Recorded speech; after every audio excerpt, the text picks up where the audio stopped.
Hey everyone, I'm Shakti. Today I have Olivia with me.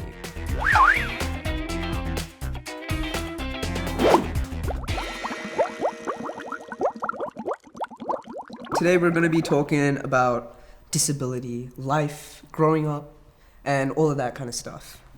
With me today, I have a prompting device. I love these. I used to make these all the time. What do you up. call them? It was like a predictor or something like that. Something like that, because you'd like put like future future predictions. It was like your crush is gonna kiss you back or something silly like that. We're gonna try this out. Yeah. Would you like to pick a color? Yellow. Okay. Please. YELLOW. Number 3. Okay, and lucky number 3. What are your dreams and future goals? I think I've got like the same type of future aspirations as like most young people my age. Like I'm on a path to where I want to be in my career, so just keep seeing that grow. That's awesome. Hopefully, maybe in the next few years, like work overseas, get some experience. Maybe somewhere in the UK. What kind of career do you... So I work in media and I've got a journalism background. I really enjoy that and wanting to keep being in that industry. So that's probably like my main goal at the moment. I have spina bifida, and I was born with it and changed over time. I think I used to use crutches, and then I ended up using a wheelchair because it was like way easier for me. What's your disability and what's it about and everything? Because I don't know much about you. Yeah. I have muscular dystrophy, so that covers a range of neuromuscular conditions which affect your muscles. Usually it involves muscle weakness, so different types of that affect different muscles, different body parts. My specific type affects all my muscles, and typically with muscular dystrophy is that you get weaker over time, but my type doesn't unless I keep exercising and keep up what mobility I have. Yeah. I've always found that really weird because when I was young, I had this huge push to like, oh, you need to use crutches and you'd be like standing up and walking around. I feel like that's like an able-bodied person's perception of like me trying to, adapt to them and be normal and look more normal. All my physios, all my doctors were able-bodied, that's this whole medical Do you think that's a view. Like, it's this medical view of health and disability that the best way to be is to be able to walk, and that's what you should aspire to. But actually, you can still live a full and happy life using a wheelchair. And I wish that was like a misconception that the health and medical industry need to change their perceptions on. It's crazy for me because I had to go through that myself. And, like going from crutches to a wheelchair, I was like, oh, wow, I can like move as fast as everyone now and use my hands. Amazing. And it like really empowered me to like be more mobile. When you have a disability, another barrier is actually the social perceptions about what you can and can't achieve. What do you mean? It's just about getting to know the person. And their character. Absolutely. I think that's hard to do because when you've got a disability, it's so physical disability, it can be quite in your face and it's really obvious. Able-bodied kids are going to be taught from a young age that you should be more careful around disabled people or the whole missing out on like rough and tumble play and stuff like that, right? Like you don't get that same thing because my friends would be like, no, you can't, I'm not going to hit you because, you're in a wheelchair. You're like, hit me. And I'm like, hit me, dude, fucking go for it, And that kind of sucks, I guess. It's cool to think that, with representation like this, I think the more people hear disabled people's voices and them talking about their individuality and how they're similar but facing different struggles from able-bodied people, I think the more people will connect and get better at understanding. I think that's one of the reasons why I wanted to work in media, is to help change the conversation and the narrative around people with disabilities. Because growing up, I never saw like someone I could relate to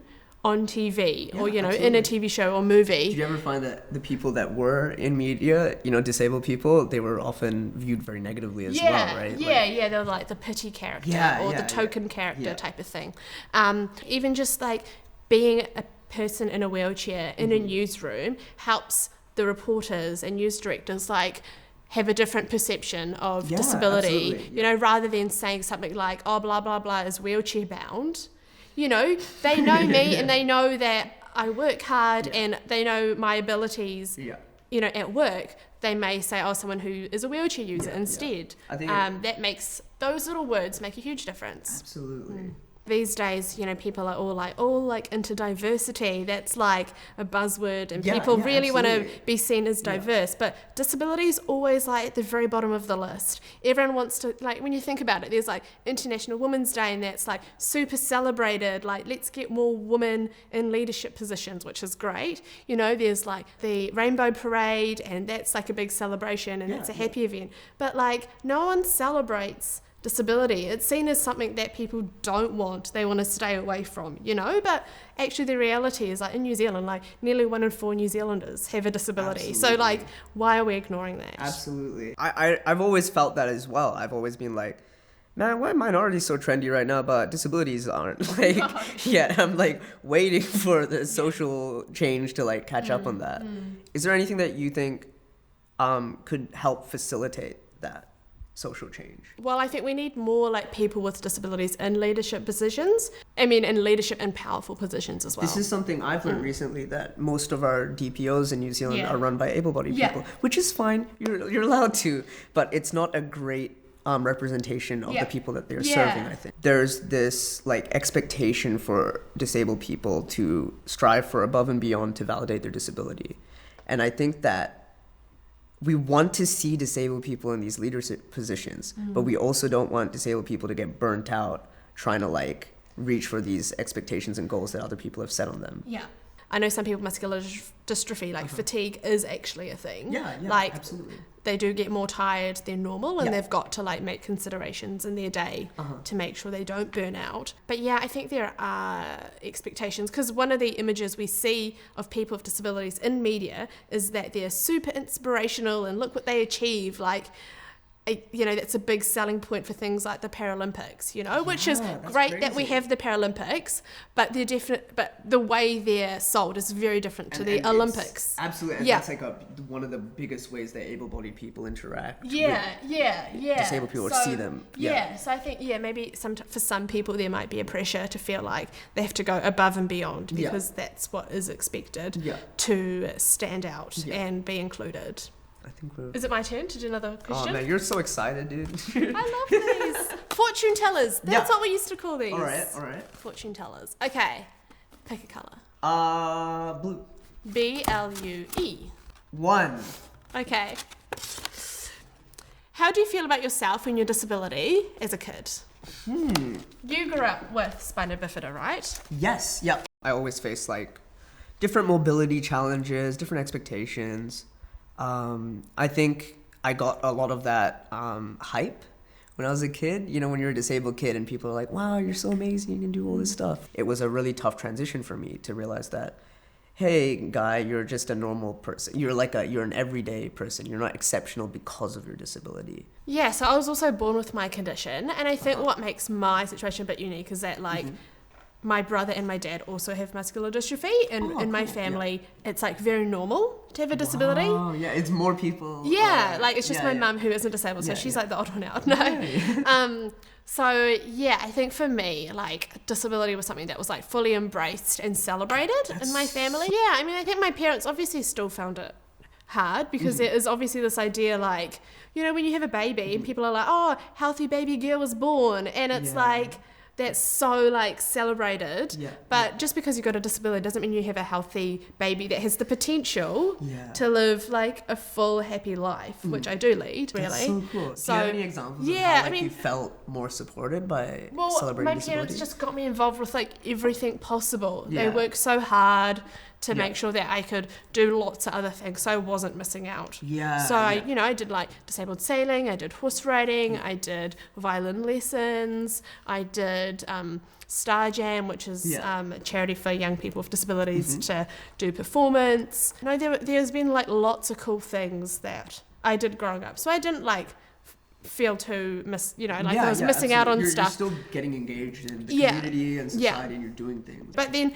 when you do become an adult, things like do change, because what changed for you? I think you have to be a bit more independent. Like, you're an adult now, absolutely. So you have to like start figuring out the world yourself and figuring out what works. Like for me to be able to drive, it wasn't like something mum and dad were going to be like, oh, we're going to help you do everything. It was kind of like, oh, I still had to have, you know, the want to actually start driving absolutely. And like put in the hard work and things like that. And I think the same type of thing with like going through uni, like they weren't able to help me with doing assignments. Absolutely. Whether you've got a disability or not, when you become an adult, there's so much more that you've got to work for, you know, and then getting a job and all that kind of stuff. Like, you know, people with disabilities want to live in an equal world where like there's the same opportunities, but sometimes they do need extra considerations to actually live an inclusive life. To what point, do you just accept like, oh, okay, this is how it is, I'll just get on with life, I just can't do this particular thing, versus like, what point do you like fight? Do you know what I mean? And, you know, and advocate for change. Taking every battle on? I know, you got to pick, like, say, you got to pick your battles, or else you're going to be like